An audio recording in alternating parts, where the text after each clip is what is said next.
নমস্কার।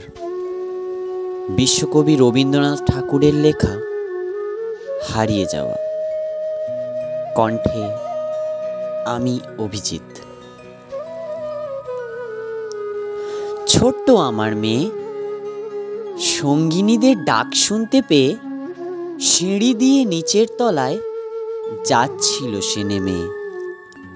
অন্ধকারে ভয়ে ভয়ে থেমে থেমে, হাতে ছিল প্রদীপখানি, আঁচল দিয়ে আড়াল করে চলছিল সাবধানী।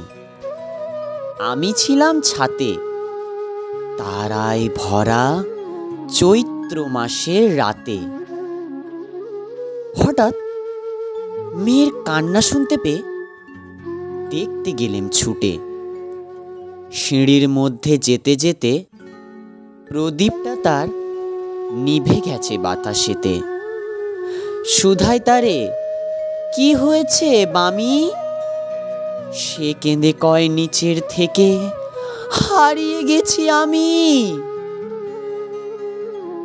তারায় ভরা চৈত্র মাসের রাতে ফিরে গিয়ে ছাতে, মনে হলো আকাশ পানে চেয়ে আমার বামির মতোই অমনিকে এক মেয়ে।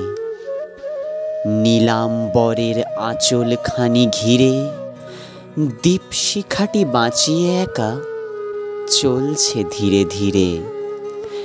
নিভত যদি আলো, যদি হঠাৎ যেত থামি, আকাশ ভরে উঠত কেঁদে, হারিয়ে গেছি আমি।